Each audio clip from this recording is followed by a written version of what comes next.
l'Académie de l'éloquence de l'IFG Executive Education présente le tour de la culture générale en 80 notions par Éric Cobast.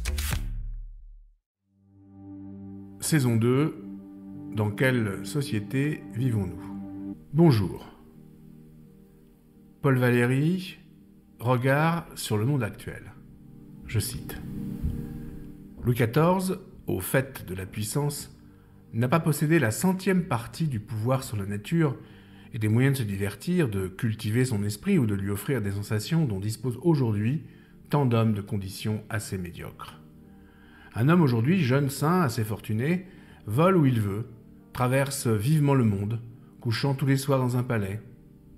Il se transforme à chaque instant en homme heureux. Le plus grand monarque est moins enviable. Valéry, entre les deux guerres, nous rappelle ainsi à l'évidence d'un progrès, celui de la qualité de la vie matérielle des hommes d'aujourd'hui. En prenant pour référence, bien sûr, toujours le cadre des sociétés occidentales, celles qui ont pris le tournant de la modernité dont nous ne cessons de parler depuis le début de cette saison.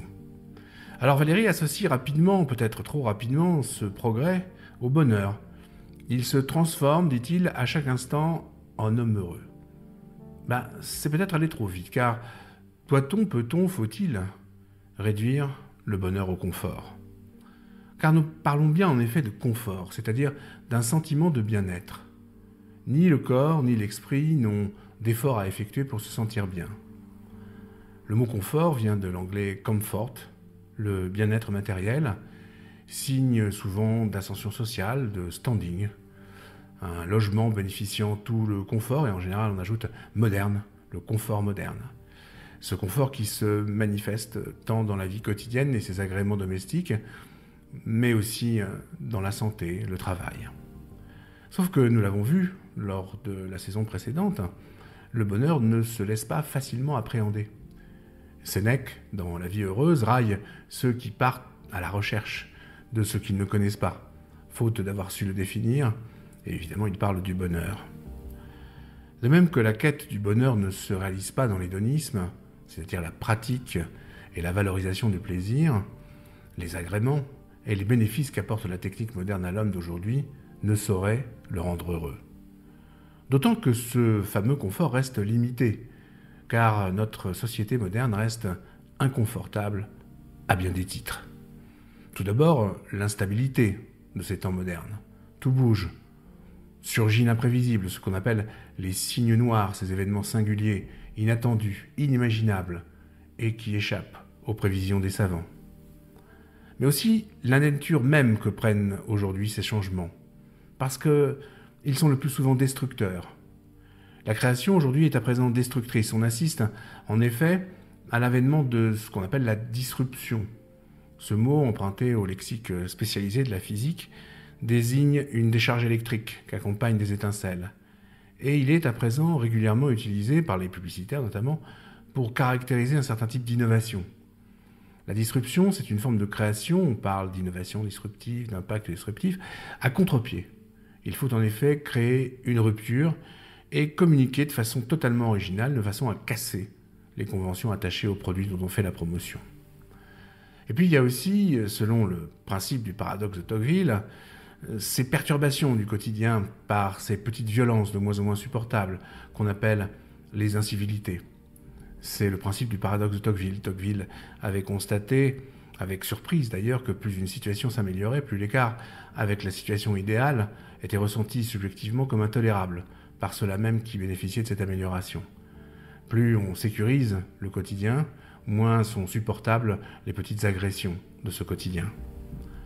Le philosophe Axel Honneth, de son côté, lui, constatait que notre société était devenue celle du mépris et que la lutte pour la reconnaissance était en train de devenir âpre, notamment dans la sphère de la société civile que régule le travail. Et puis enfin, dès 1968, on sait qu'Herbert Marcuse, dans L'homme unidimensionnel, avait vu que tout était ainsi fait dans notre société pour qu'un monde de plus en plus complexe soit perçu par la majorité de la population de la façon la plus simple possible et surtout qu'on y vive une vie standardisée et que l'existence n'y ait plus qu'une seule dimension, d'où l'homme unidimensionnel. Dans cette société-là, celle de l'homme unidimensionnel, eh bien, le désir de liberté est brandi, la véritable liberté, en revanche, n'existe plus. Elle est réduite à ce que Descartes appelait la liberté d'indifférence, celle qui s'exprime dans le choix du même ou du même, et que les philosophes du XVIIe siècle identifiaient comme le plus bas degré de liberté. De fait, lors d'une élection démocratique, faut-il parfois choisir entre le même et le même, tel candidat ou tel candidat qui ont au fond des programmes tellement proches que le choix est indifférent. Un choix qui ne se distinguerait pas de celui d'un consommateur hésitant entre 2 paquets de lessive disposés sur un même linéaire et dont la poudre a été produite dans la même usine chimique. Alors, en 1938, ce sont les temps modernes, Ray Ventura fait chanter les Français. Qu'est-ce qu'on attend pour être heureux, chante-t-il. Humour noir de l'histoire. Nous sommes en 1938. La réponse ne viendra pas des années qui vont suivre. Mais elle ne viendra sans doute pas davantage de la modernité d'après-guerre qui a gagné certes en confort, mais pas nécessairement en motif de réconfort. C'était le tour de la culture générale en 80 notions par Éric Cobast, un podcast proposé par l'Académie de l'éloquence de l'IFG Executive Education.